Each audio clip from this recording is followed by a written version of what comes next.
আসসালামু আলাইকুম প্রিয় শিক্ষার্থীরা, দূরে কাছে যে যেখানে থেকেই আজকের ক্লাসে তোমরা অংশগ্রহণ করেছ, তোমাদের সবাইকে একরাশ প্রীতি ও শুভেচ্ছা জানিয়ে আজকের ক্লাস শুরু করছি। তোমরা ইতিমধ্যেই জেনে গেছো যে আজকে আমরা কোন বিষয়টি নিয়ে আলোচনা করব। হ্যাঁ বন্ধুরা, আজকে আমরা HTML লিস্ট সম্পর্কে আলোচনা করব। আজকের এই ক্লাস শেষে প্রত্যেক শিক্ষার্থী আমরা আশা করছি যে HTML লিস্টের সংজ্ঞা লিখতে পারবে, HTML লিস্টের প্রকারভেদ বর্ণনা করতে পারবে এবং বাস্তবে HTML লিস্ট তারা তৈরি করে দেখাতে পারবে। তো বন্ধুরা, যদি তৈরি করে দেখাতে চাও তাহলে অবশ্যই তোমাদেরকে মনোযোগ সহকারে বসতে হবে, খাতা কলম নিয়ে বসো। আমরা আজকে খুব ভালোভাবে এই HTML লিস্ট সম্পর্কে জানব। বন্ধুরা, HTML লিস্ট কাকে বলা হয়?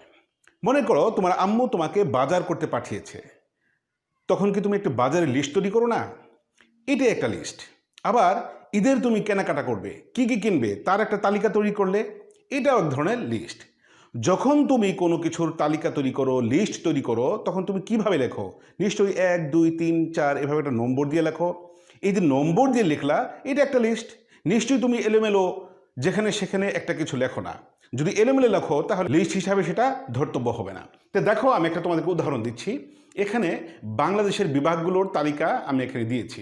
এখানে তালিকাগুলো ABCD দ্বারা লিখেছি, আবার এখানে লিখেছি আমরা ডট দিয়ে। তো ব্যাস, এগুলো হলো লিস্ট।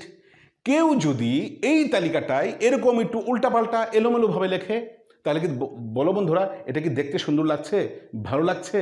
না। সুতরাং এটা কোনো লিস্ট হয়নি। লিস্ট হতে গেলে আমাদেরকে সুবিন্যস্তভাবে সাজানো থাকতে হবে, একটা বুলেট ব্যবহার করতে হবে, অথবা নাম্বারিং করতে হবে, ক খ গ ঘ দিতে হবে। আমরা এরকম একটা বিন্যস্তভাবে সুন্দরভাবে উপস্থাপন করলেই সেটা হচ্ছে লিস্ট। আরেকটা উদাহরণ দেখো, আমরা এখানে 1 2 দ্বারা নাম্বারিং করেছি এবং এখানে 4 কোণা এক ধরনের বুলেট ব্যবহার করেছি।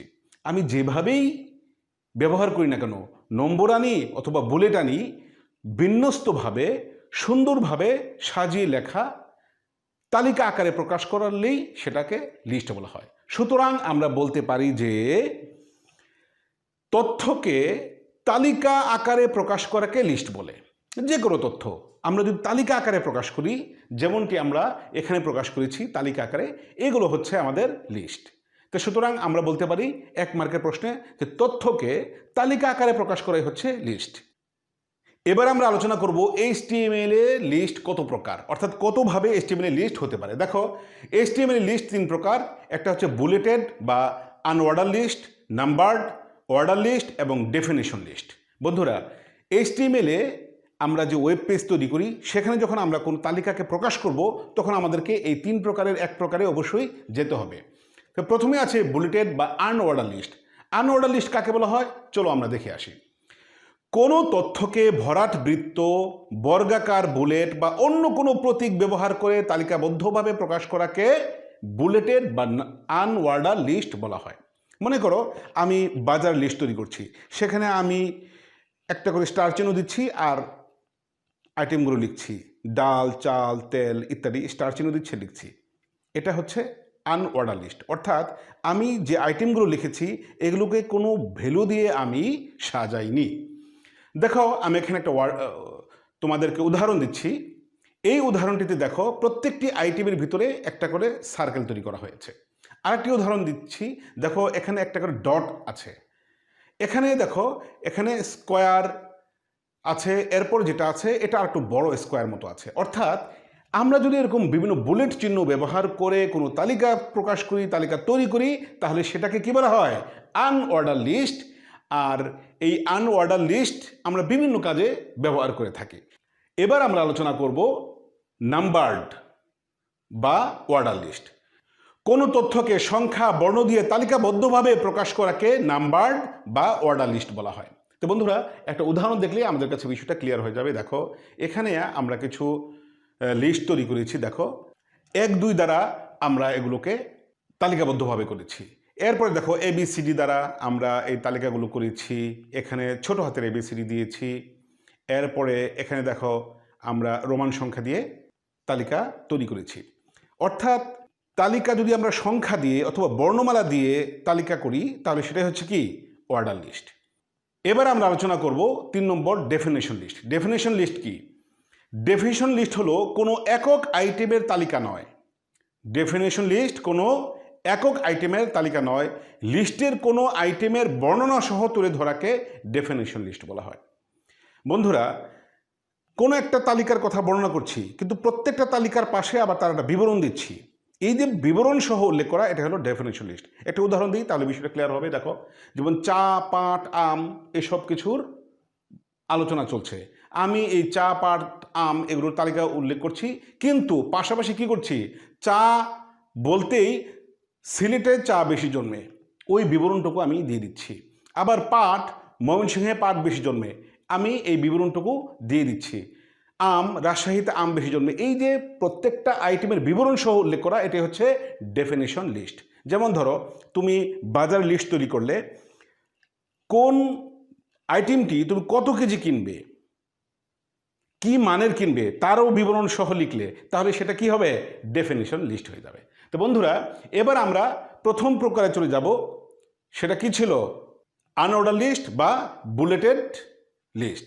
এই বুলেটেড লিস্ট, এটা আমরা কিভাবে তৈরি করব, এটা শুরু করব ইউএল ট্যাগ দ্বারা এবং শেষ করব স্ল্যাশ সহ ইউএল ট্যাগ দ্বারা, এবং প্রত্যেকটা আইটেম আমরা উল্লেখ করব এলআই ট্যাগ দ্বারা।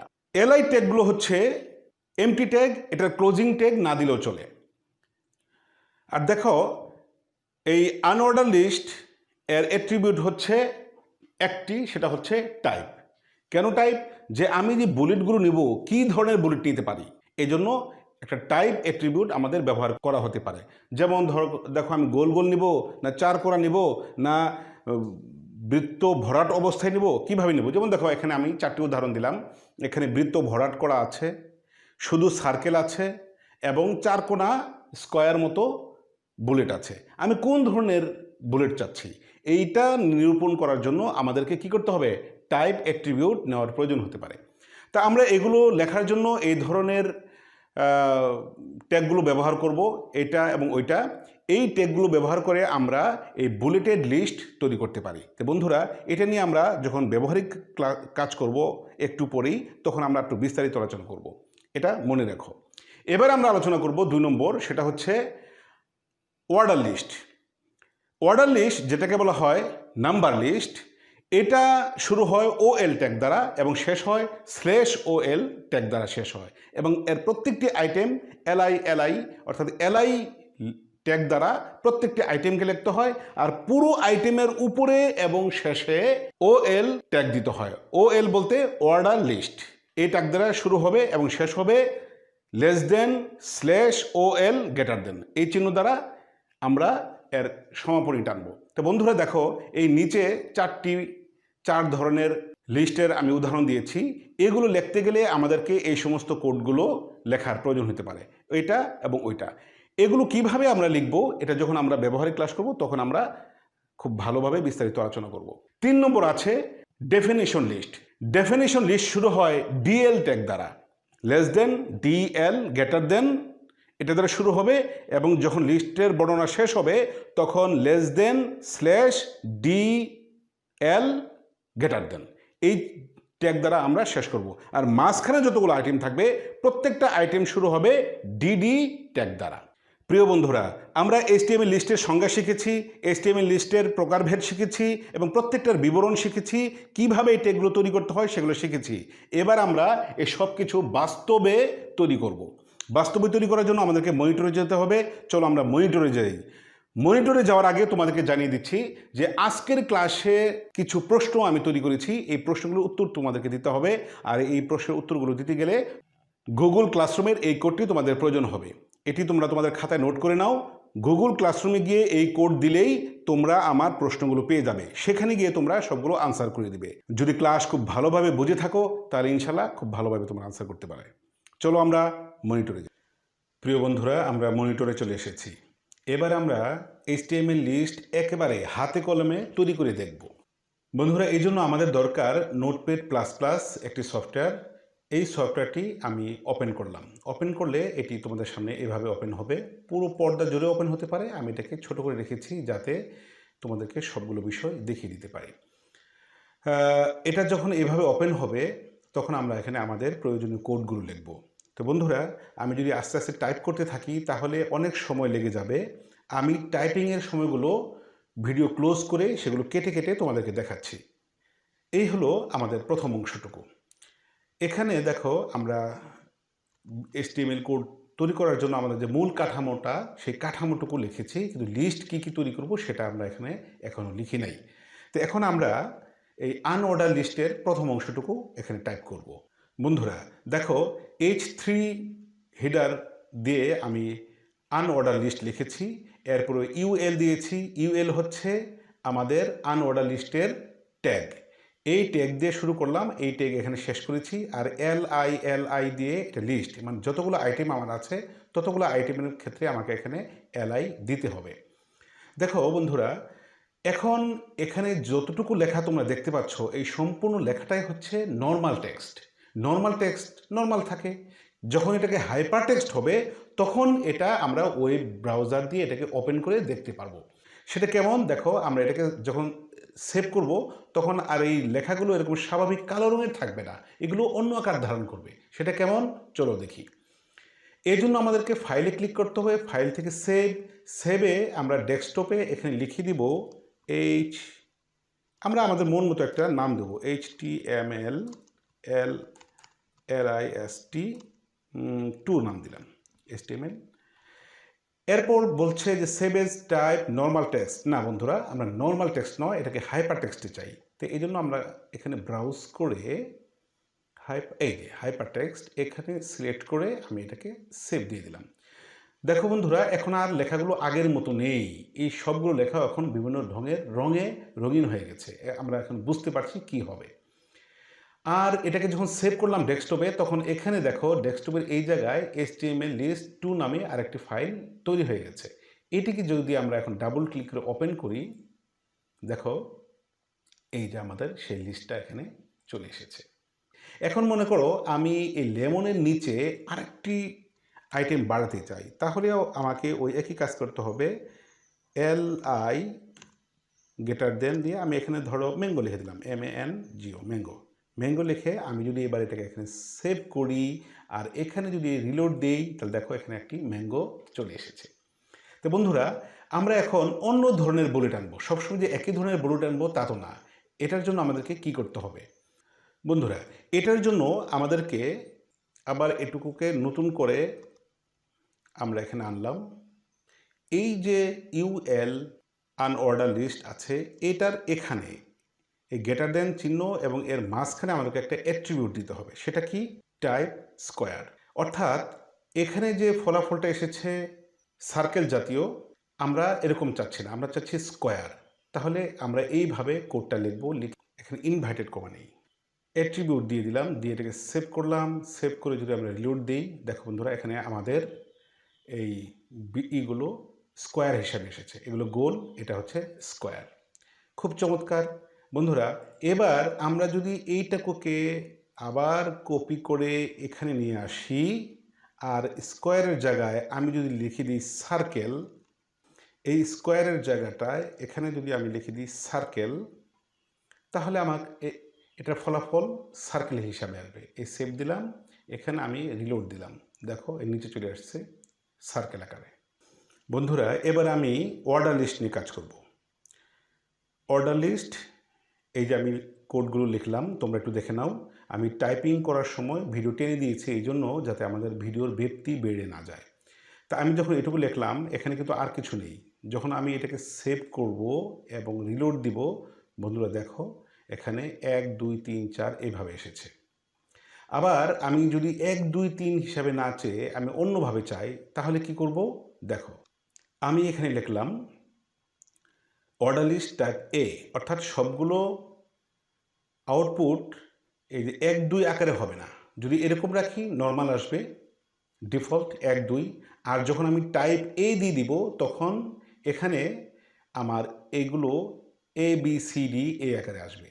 আর এখানে দিয়ে দিচ্ছি I, অর্থাৎ রোমান সংখ্যায় আসবে, তাহলে আসবে। যদিও এখানে আসে নাই, কারণ আমি এটাকে সেভ করিনি, এখন সেভ করলাম আর এখানে রিলোড দিচ্ছি। দেখো বন্ধুরা, এই নিচের দিকে এটা ABCD দিয়ে এসেছে। আর এখানে আমি দিয়েছি টাইপ I, অর্থাৎ রোমান সংখ্যা, এখানে রোমান সংখ্যায় আসছে। তো বন্ধুরা আমরা দেখলাম কি চমৎকারভাবে আনঅর্ডার লিস্ট এবং অর্ডার লিস্টের কোডগুলো। এবার আমরা ডেফিনেশন লিস্ট নিয়ে আলোচনা করব। বন্ধুরা সময় বাঁচানোর জন্য আমি টাইপিং অংশটুকু টেনে দিয়েছি। দেখো এখানে আমরা ডেফিনেশন লিস্ট শুরু করছি। ডিএল এই ট্যাগ দিয়ে আমরা ডেফিনেশন লিস্ট শুরু করব এবং এখানে DL less than slash DL greater than এই চিহ্ন দ্বারা আমরা এটুকু শেষ করছি। আর প্রত্যেকটা আইটেমের শুরুতে ডিটি ট্যাগ থাকবে আর এই আইটেমের বিবরণ আমরা ডিডি ট্যাগ দিয়ে নেব। ডিটি আর ডিডি দেখো বন্ধুরা এখানে আমরা নিয়েছি। আর এই যে ডিটি আমরা এখানে লিখেছি এটা যদি শুরুতেও রাখি আবার টি এর শেষেও দিই, দেওয়া যেতে পারে, না দিলেও এটা কাজ করে, কোনো সমস্যা করে না। তা আমরা ডেফিনিশন লিস্ট এখানে লিখেছি। আর আমরা ডেফিনিশন লিস্টের সংজ্ঞাটা কীভাবে বলেছিলাম যে কোনো একটা আইটেমের বর্ণনা সহ বর্ণনা করা। তো চলো বন্ধুরা এটাকে আমরা সেভ করি। সেভ করলাম আর এখন চলে আসলাম আমরা আমাদের ব্রাউজারে এই যে রিলোড বাটন এখানে ক্লিক করলাম, নিচে চলে এসেছে। এটা ব্রাউজ করে আমরা নিচে দেখি, এ দেখো টি আমরা এখানে খুব সুন্দর দিলাম। এইভাবে আমরা ডেফিনিশন লিস্ট বাস্তবায়ন করতে পারি। তো বন্ধুরা দেখো আমরা শুরুতে একটু বিবরণ দিয়ে দিই যে H1 অ্যালাইন মিডিল দিয়ে আমি সৈয়দ শাহ মুস্তফা কলেজ আমার কলেজের নাম লিখেছি, এটা মিডিল হিসাবে আছে। এরপরে H3 শিরোনাম দিয়ে আমি আনঅর্ডার লিস্ট লিখেছি। এই যে এখানে H3 মানের যদি আমি এখানে H1 দিয়ে দিতাম তাহলে কিন্তু আমার লেখাগুলো আর একটু বড় আসতো। যেমন আমি এখন এখানে 1 দিয়ে সেভ দিলাম আর এখানে রিলোড দিই, দেখো লেখাটা একটু বড় আসছে। H1-এ বড় হয়, তোমরা এগুলো জানো। প্রিয় বন্ধুরা আমরা এতক্ষণ HTML লিস্টের পূর্ণ ব্যবহারিক দিকগুলো দেখলাম এবং হাতে কলমে তোমাদেরকে করে দেখালাম। এই ভিডিওতে সবগুলো বিষয় তোমরা ধীরে ধীরে দেখে খুব ভালোভাবে আয়ত্ত করার চেষ্টা করো। পরবর্তী ভিডিওতে তোমাদের সাথে আবার দেখা হবে। সে পর্যন্ত সবাই ভালো থাকো, সুস্থ থাকো। আল্লাহ হাফেজ।